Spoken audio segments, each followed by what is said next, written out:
guest today is Dr. Daniel Hochman. And to introduce him, I'll borrow heavily from his website, selfrecovery.org. Dr. Hochman is a psychiatrist who specializes in the treatment of addiction. He has worked in the addiction field and taught addiction in a range of clinical settings, including private addiction rehabs, outpatient addiction clinics, an academic rehab center, and programs offered through the Department of Defense and Veterans Affairs. He regularly speaks for addiction facilities, hospitals, and professional organizations to advance addiction care. And he's created an online addiction recovery program called Self-Recovery that we will learn about today. So welcome to Beyond Belief Sobriety. Dr. Hochman, it's nice to have you here. Very nice to be here, John. I thought a good place to start is to get to know you a little bit, your background, and what got you interested in treating addiction, helping people with that problem. Yeah, so probably I feel like nearly everybody in this field has had, their own brushings with addiction. I don't have my own sort of tattered history as far as me going through, a very personal, struggle with it and, getting to the brink of anything. Mine has been closer to, I think, what I would think is a very normal experience. A lot of friends and family close to me, have been in that kind of situation that I just described. I fell into the treatment of addiction more so out of curiosity for human behavior and the psyche, really. So I entered psychiatry because that's what I'm so keenly interested. Why do we do what we do?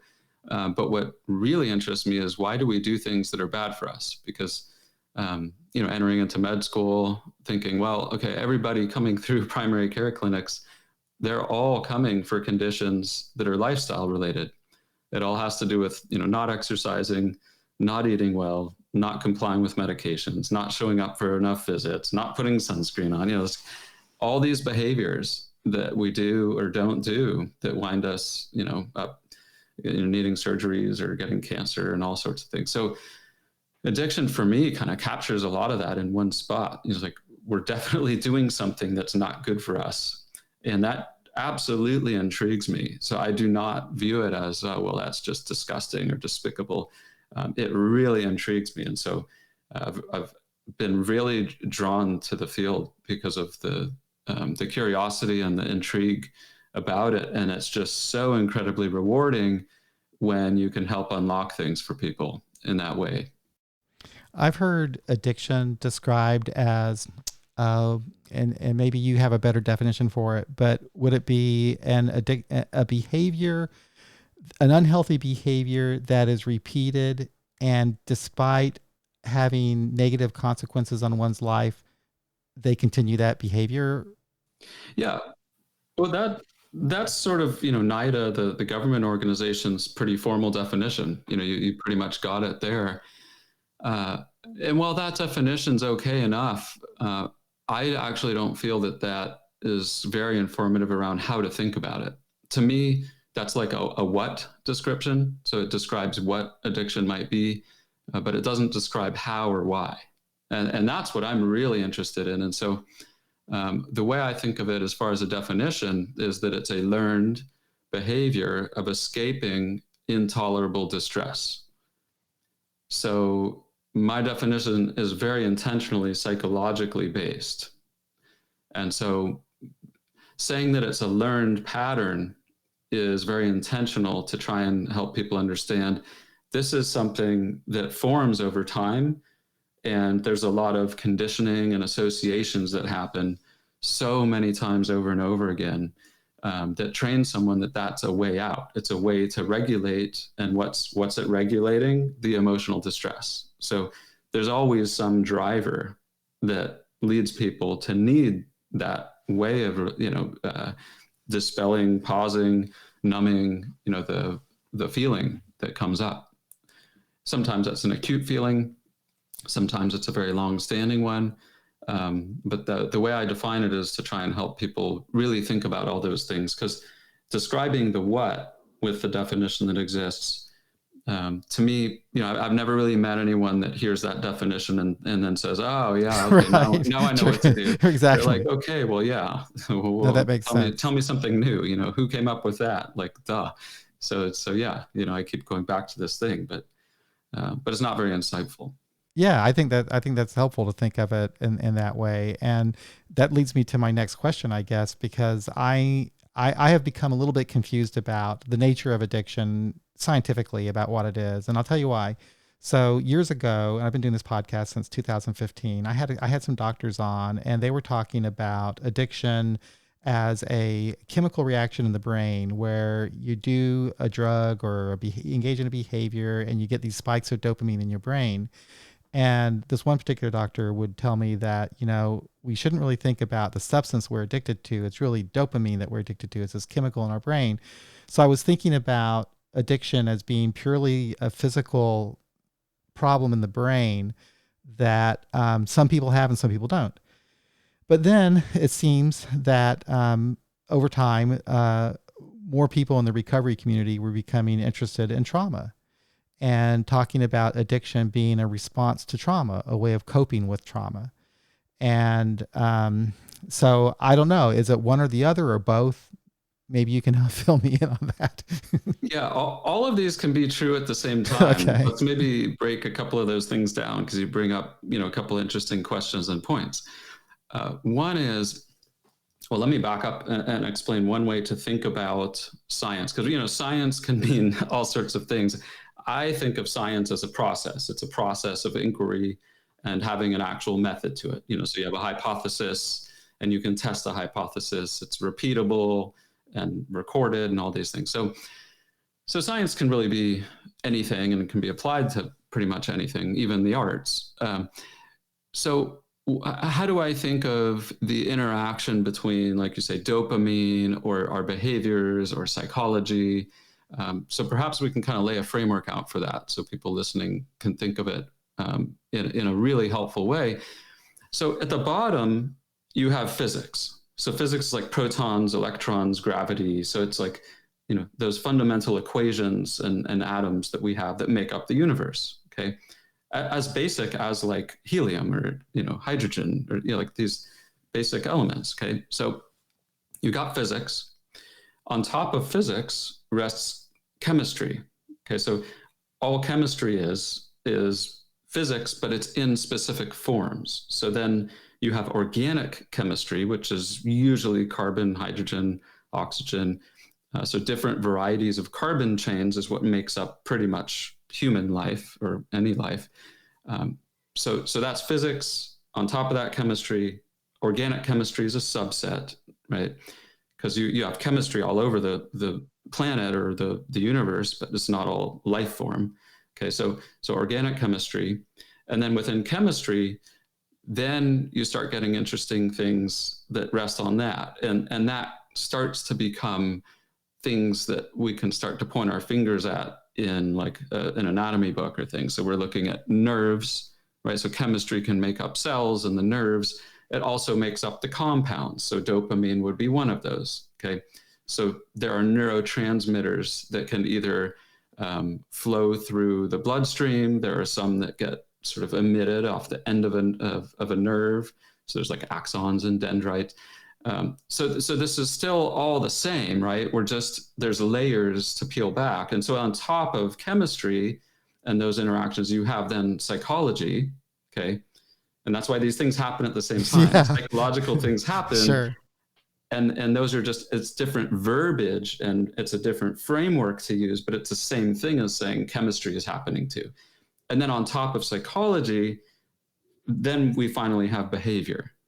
So these things all rest on each other, and they're not mutually exclusive, right? We have behavior that involves all the way down to physics, but they're not mutually exclusive then, right? They're happening at the same time. So going back now to what you said, yes, dopamine is absolutely involved in addiction.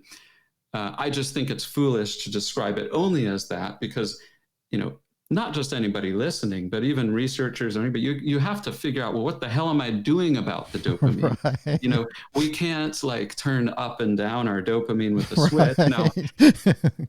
you know, yeah, you can go on these like, you know, kind of, dopamine washes and try and do a bunch of like nothing, and people try and do that, but it's sort of a silly way of trying to manipulate dopamine. I mean, instead we have to really make long-standing changes about the way we relate to our rewards and our pleasures. So we're not necessarily trying to like immediately turn up or down certain things.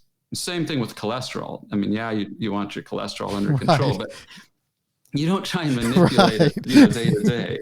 You know, you got to make some slow Right. changes. That So, makes sense. so that's how I think about it. You know, yes, dopamine. Yes, you know, there are addictive circuits, but functionally speaking, you know, the average person has to think of, you know, how do I change the way I'm thinking of things, and how do I change my behaviors? Right. I thank you for that. That makes sense to me. I've had conversations with people where it's almost an argument where they say, no, it's not, it's not dopamine. It's this. Well, it's actually both, maybe. Oh yeah, and dopamine absolutely is the most implicated, but I mean, norepinephrine has some play there. Obviously, you know, endocannabinoids have, you know, you know, we have opiate receptors too. Opiates don't just trigger dopamine. Opioid receptors are things in themselves that have pleasure. So it's not as simple as most people like to try and make it scientifically. Yeah. Yeah. So, with that being said, understanding what addiction is, and then what is recovery? Recovery to me then is that slow process of changing a couple major relationships. Again, these are sort of the same thing, but viewed from different angles. One is changing the way we relate to the object of our addiction. Okay, so that could be drugs, alcohol, but it could be, you know, porn, shopping, internet, whatever. So changing the way we relate to using the object of our addiction. And then the other part that's sort of the same thing, but a little bit deeper, is just how do we relate to the idea of pleasure? Mm, So recovery to me is reorienting all of that. wow. And to do that, you've got to kind of go back to the beginning, usually. Wow. Interesting. I never actually thought about it that way, about reorienting your way of thinking about pleasure. I don't know why. It just seems like it would make sense, you know, that's what you would do.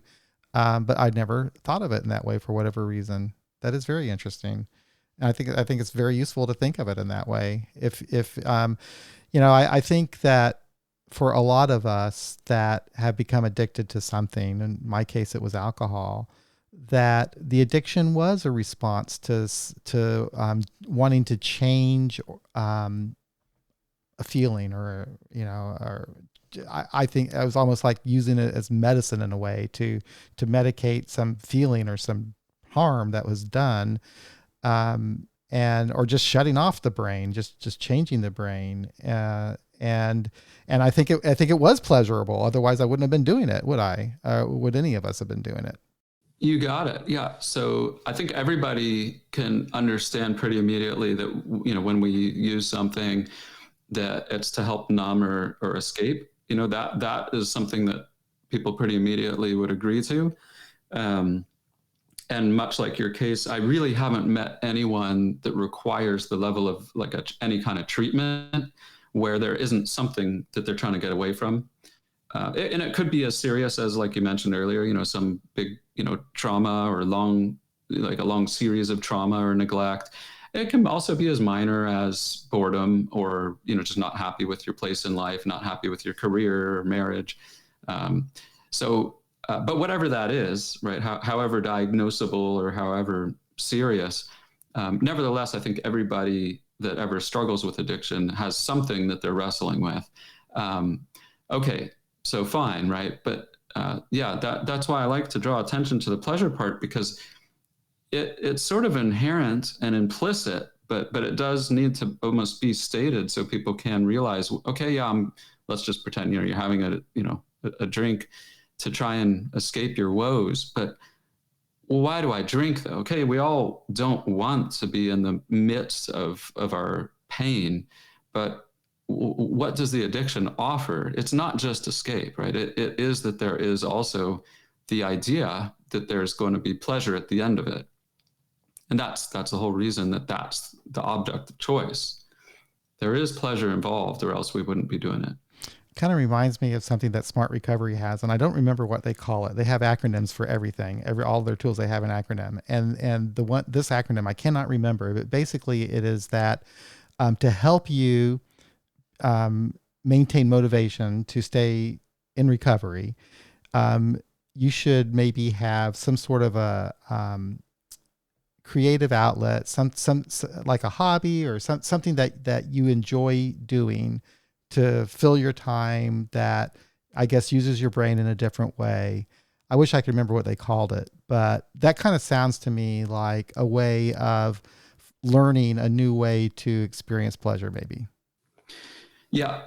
So, there's a lot of depth to this. So, yeah, I think on the surface, I would call that sort of a transferring. So in the same way you can transfer an addiction to something safer, if you go from heroin to Netflix, that's like that's very good, that's a favorable transfer, right? So, anytime you can go to something less harmful, thumbs up. Good deal. Good on you. I do not like those sort of, purists that say like, oh, it's just got to be nothing now. No, I mean, if you're transferring to some candy bars, or a ton of people in recovery transfer to the gym, right? Yeah, I think that's good. That's kind of how most people go.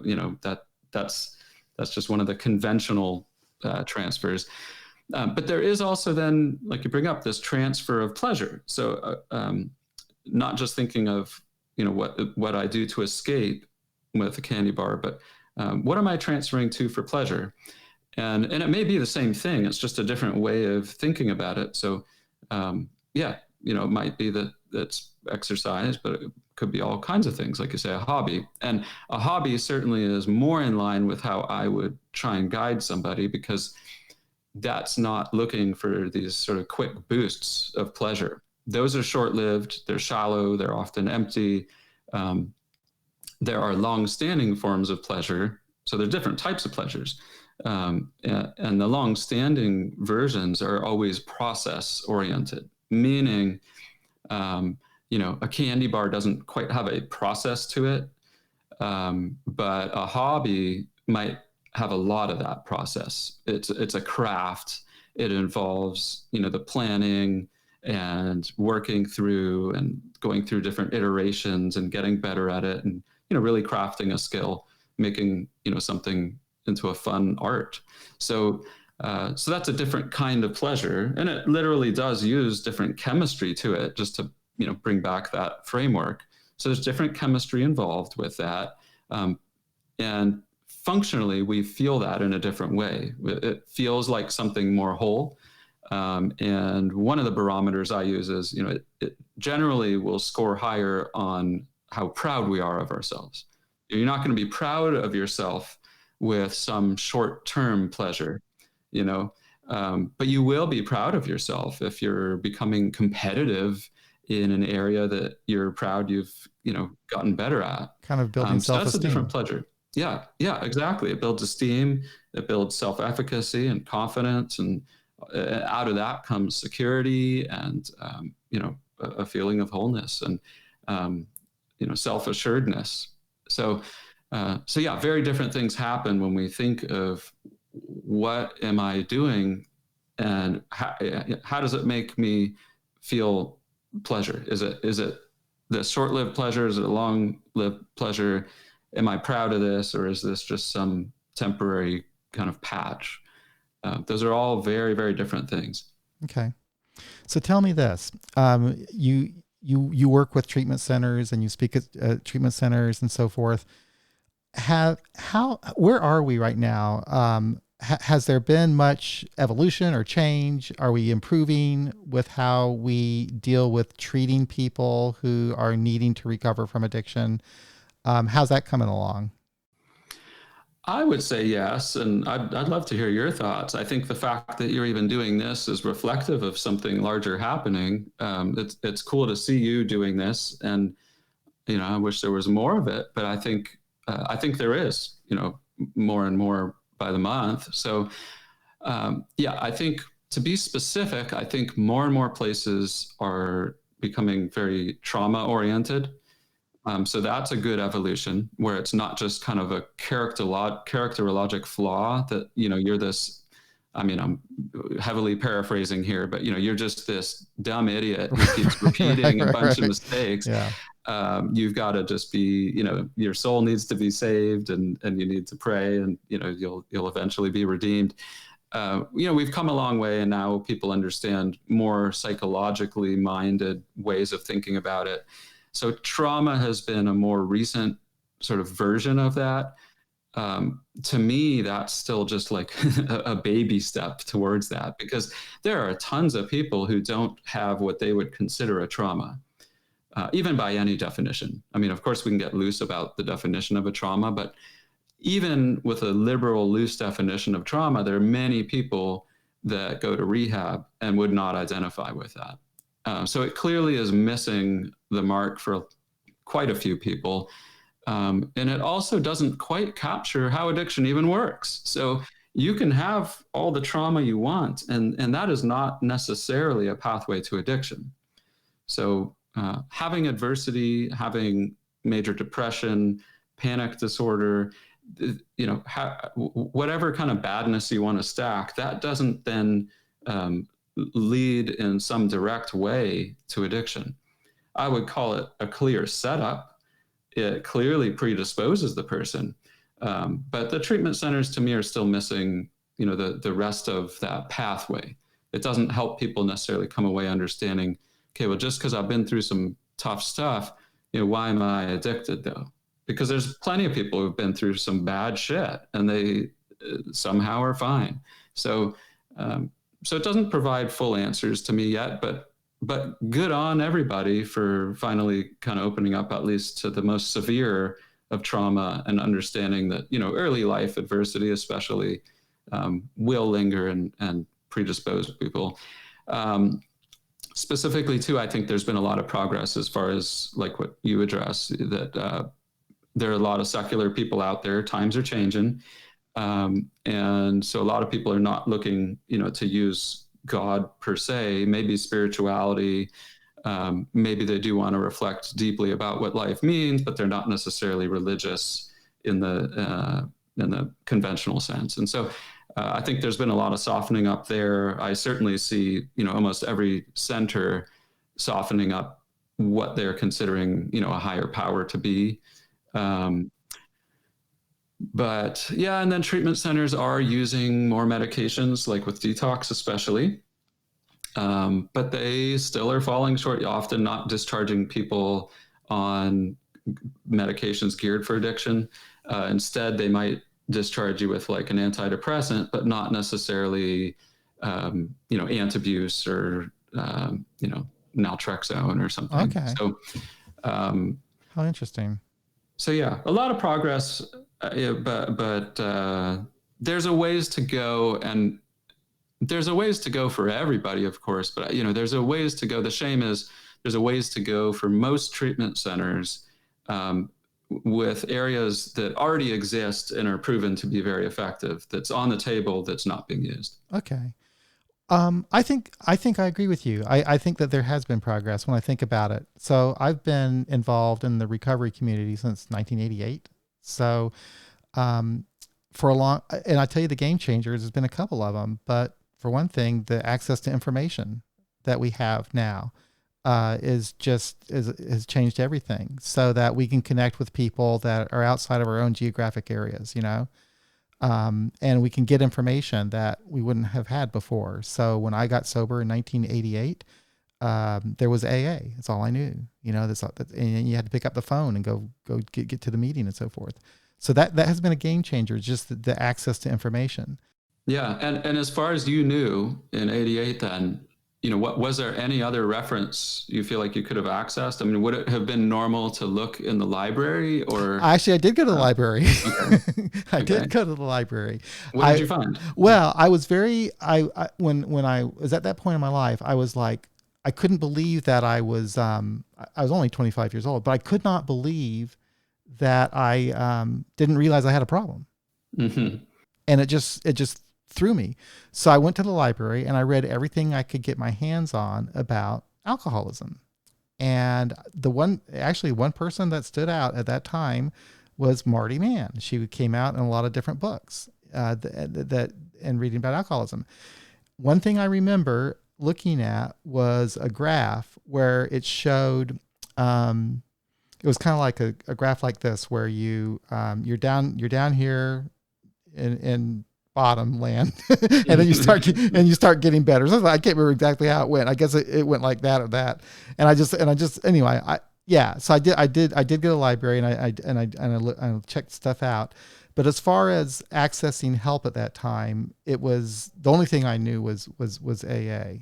Only thing I knew. I think there probably was there could have been some other programs out there. I think that rational recovery was kind of starting in the 1990s, but it really wasn't, that well known in our circles. So, yeah, so that has changed a lot, and I think this pandemic has done a lot as well. I mean, it's been awful. There's been probably more people suffering from addiction and dying from overdose than we've had in forever. So in that respect, it's been terrible and awful. But on the other hand, the recovery community has figured out a way to connect with each other online in more meaningful ways than we have before.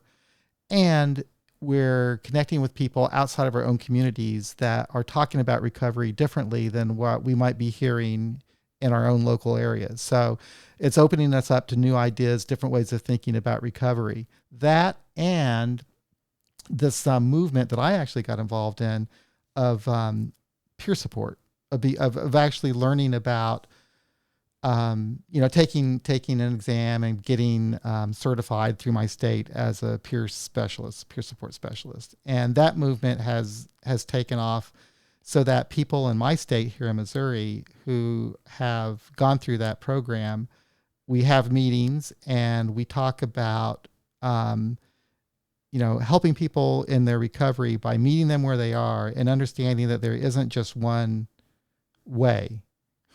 So I guess in that sense, yes. In the other sense, I would say I was speaking with Joanna Conti on a podcast episode the other day, and she has a business where she is encouraging treatment centers to measure their outcomes, and she's having a hard time getting treatment centers to do that. And so in that respect, I think that it would be, I think we can see more progress there. I think it would be nice if treatment centers could be more accountable to saying that, this is actually what we're able to measure as far as, what happens to people when they leave treatment. Yeah. Yeah. Well, and that's a whole issue. I mean, that's all, oh boy, not easy. Get me started there. I'm sorry. Yeah. I mean, you first of all have to come up with a very standardized process, so like, what are the checkpoints there, and exactly what is that being measured, and how, right? Is it a phone call? Are you bringing them in? Are you doing a urine test, like doing a hair, so how accurate are the results that you're getting? How self-selected is it? So does a treatment center choose that? Is it, a random sampling? Are they getting to report this data, or is it a third party? Right. So there's a bunch of things. I just see it totally non-standardized. And so, to be honest, if I see a treatment center say, we have a 96% success, first of all, that's unrealistic. But second, what's the population you're seeing? So if you see a bunch of my cohort, doctors have we have high rates of addiction, but we have really high rates of success. That's true, isn't it? We don't want to lose our license. We're all type A neurotic people, and we are scared. I was amazed. I think it's like 90-some%, a huge percentage of them stay sober, but they have, if their license is at stake, they have to go through this very rigid process of keeping their license to practice. So it's just an example of, depending on your population, if you're an urban, remote, like it's just all, if you're taking insurance, so there's not a standardized process to be measuring. And until we have something, more serious these numbers don't mean a whole lot to me, actually. Okay. Yeah, and I've always often wondered what you really consider success anyway. And I remember asking Joanna that, and I think it was like being sober for X number of days, I guess, after you leave treatment, and she also mentioned that the problem is just getting people to respond. That the only people that will respond are the ones that are sober. Right.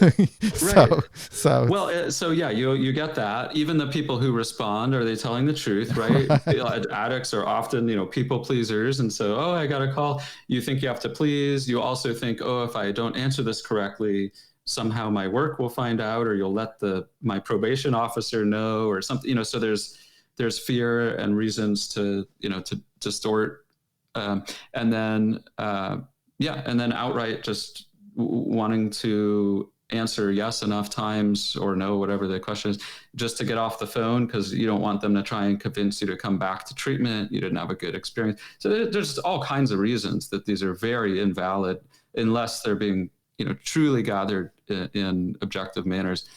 So yeah, just that's why I don't even bother, because when I read a study, I am very careful with how the study was designed, the methods, the statistical methods used as well. And then I look at the conclusions, and usually it doesn't match the level of rigor of how the study was done. White papers do not have to go through peer-reviewed processes. So there's a lot of things and reasons why I say what I do. It's not because I'm pessimistic. It's just this stuff has not reached the level of peer-reviewed medical journals that look at other conditions and things where this stuff has already been really ironed out, exactly how you measure that's what it outcomes. sounds like. It sounds like it's a completely different, it's completely a different thing than like measuring how successful a cancer treatment might be or something like that. It's a totally different ball game there. Right. And you raised another question, which isn't just applicable to how do you measure these things, but we have people who are, first of all, there's a set of addictions where you wouldn't abstain, right? So if it's like a sugar, food, sex, you also, some people say it could be, addicted to work and exercise. Right. And that's a whole nother debate. But even if you say the more accepted ones, right, that you can be addicted to sex, something like that. Well, a healthy person, if they're in a romantic relationship, should not be abstinent from sex. And so you run into issues there, right? And then the other issue you run into as far as measuring this stuff is, well, what if the person, so with like heroin, I think everyone could agree, like, abstain. That's like under almost no circumstance could you make a case that using some of that is at all healthy. But alcohol, well, now we're in a good debate, right? Even if you've had a really bad past with alcohol, there are enough people that learn to moderate and handle themselves well and drink on occasion for a wedding, for some kind of ceremonial thing, for, in a controlled way with people to connect, that it's not entirely clear exactly what you want to make the gold star. Interesting. Right. So, and so there's all kinds of reasons like those that just muddy it even more than just was the study design good. Yeah. Sure. So tell me, what motivated you to start self-recovery? Was there a need that you saw that needed to be met? So in medical school, I remember thinking, well, most conditions have to do with, overeating, not exercising enough. 2/3 of Americans are overweight. Why do we have the primary care doctors explaining over and over to everybody, how to eat and exercise? And then I grew up a little. I realized, wait, there's some deeper things going on than just, calories in, calories out. But then when I became really, really captured by this intrigue around addiction, the same idea came up. Well, we're having to do all this heavy lifting. People come in to any kind of treatment setting. So it could be rehab, but it could also just be an outpatient therapist, could be self-help or whatever.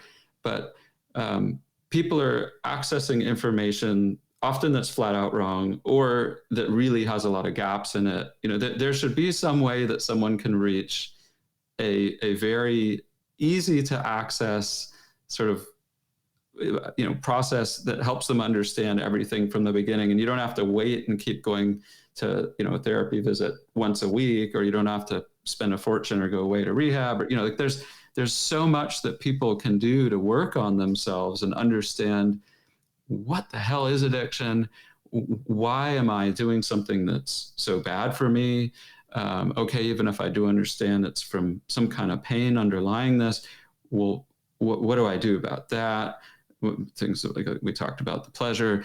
There are already so many amazingly effective methods for these things. So, I'm sitting in my office treating one person at a time. My practice got full fairly quickly, fortunately, but bad for other people. And so that, I have a good reputation here. People call after they've, failed different treatments and things. And so to have to turn people away feels really crappy as a psychiatrist. I mean, and when you hear their call, I call everybody back who calls, and you talk to them and they say, oh, this and that. Well, please, can you take me? I really think, it sounds to me like you'll be able to help because I've been through this and that. To have to turn people away who you can help, but then you also worry that they're going to go somewhere else that doesn't still address the very thing they're calling you because I think you can help. It feels really crappy. And so that's then when I got this kind of itch, like I really should put this in some methodical program that anybody can access. And so that was how it kind of went for me. Okay. And what's behind it? Is there a certain, a particular mode of therapy, like cognitive behavioral therapy or something like that? That's the only one I know, by the way. So the way I explain is it's all the most effective psychological strategies woven together. So it's all seamless. So you don't necessarily say, okay, now we're going to do cognitive behavioral therapy. Okay, now we're going to do like motivational enhancement or behavioral activation. Like it's just seamless. Okay. And so it feels very just comfortable and natural. So you go through some sort of more, I'd say, superficial kinds of things that you would go through. To me, most treatments or rehabs are superficial. So, there is some learning around, okay, what are my triggers? What does a relapse prevention plan look like? Stuff like that. And, explaining how addiction works, but it gets very deep. And so it's just this really slow process, easing into addressing the underlying issues and like reorienting to pleasure, also reorienting to how we deal with emotional distress. So it gets, it starts off, oh, okay, it's okay. And it just gets deeper and deeper. Interesting. And so the whole idea, and the thing I'm most proud of is, people come into it for addiction, but they come out of it incredibly different people who just relate to the world in a very comfortable way, where not just the idea of addiction is like, okay, you like, seems silly now. Like of course I don't need this thing. And you become in great mastery then of like, how do I even operate as a person? You start to really wake up and realize just how you work as a person. And so, when you see the game you're playing from such a distance, so many steps ahead before it happens, it really gets so much easier. And so that's what I want for people is, just, it doesn't need to be this lifelong uphill battle. If you learn the right ways of thinking about the whole thing, that informs then that guides what do you do about it. And if you do the right things about it and you don't have gaps in the treatment, it actually is, I'd say the natural default becomes a healthy lifestyle, not a battle where then, you think like my natural self is addicted. Right. And every day is then this like uphill thing and I got to hang on tight. I like to change what the default natural case is for people. That sounds really interesting. So is there, I imagine that, so it's an online thing, and so people are doing self-work. Is there also any sort of a community aspect to it, or is there something in the program, is that even important to have? It absolutely is. So yeah, most of the program is, learning through video lessons. There's music incorporated with those that help, really identify and emotionally sort of attune to what you're taking in. There's exercises after each one. So those might be kind of to reflect on what you do. It might be to reflect on your past. It might be to work through some sort of plan, identify things, hold accountable to things. So there's all kinds of exercises meant to then integrate what you're learning, which is a big important part, right? You can't just learn information. So you have to practice and integrate it. And then, yes, so then there's forums, there's discussions. There are also weekly peer facilitator-led groups. Oh, cool. So much like you're certified, that we have them led by only certified peer specialists. So that's included in there. And I'll just add too that, this is not necessarily meant to be the only thing someone does. Right. Usually it is, but it could very well be done on top of, a doctor's prescription. It could be done after rehab. It could be done alongside AA. It could be, it's not to say, it's got to be only done in this way, but most people use it as standalone, but many people layer it, with other services. So yeah, I will say most people actually don't use the group, even though it's included. I don't charge extra or anything for it. So I think a lot of people, it tells me, because you can also enter those groups anonymously. You don't even have to turn your screen on. You can, hide your name. So that tells me that most people are wanting to keep it private and want it to be their own kind of personal thing they do on their own time. And they don't really want to even be public about it, even if they're anonymous, that they just want to work through it as a very personal thing for people. And they kind of want to keep it that way. And that's what I like about the program too. That's part of the design, is not just, okay, let's put it online because then it's like easy for anybody to reach, but it's something that became more and more evident in its utility was people want to be very private, often, very discreet. And the other thing is, people don't want to necessarily, they don't think of their problem as reaching the severity of, this acute treatment. They like the idea of something that's easier to engage with, that is not quite as formal. It's something that just feels more natural to them to try and learn about themselves, rather than go into more formal treatment. I love that. Whenever I learn about something new like this, I do a little transport back in time and imagine myself as a 25-year-old in 1988. And if I would have had something like this, I would have loved something like this. Because back then I was told that I couldn't do anything about this by myself, and that I was going to be messed up for the rest of my life. And I was I'm going to have to go to these meetings.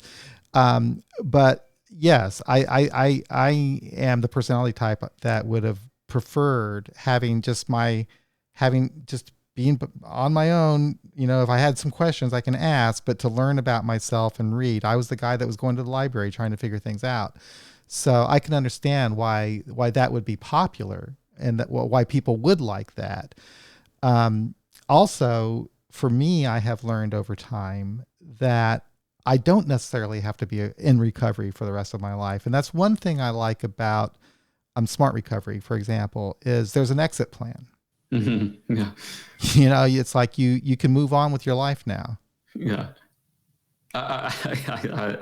It's so important, right? I mean, you really have to, your kind of alerts and red flags should go up whenever you find anything that says there's no exit plan. I know, that's not good. That's not good. Yeah, there at least has to be some graduation. Let's put it that way. I mean, true, there's a lot of processes where, you're never done, I don't know, let's say like exercising, right? Like, it's not like you get to finish exercising and now I'm like, just as a human being. I mean, you're never done learning and growing as a human being. That's going to go on forever, but it doesn't necessarily mean that I'm going to get drunk or something if I don't, do these things. Exactly. Yeah. So yeah, you should be able to graduate an addiction program or, whatever your plan is.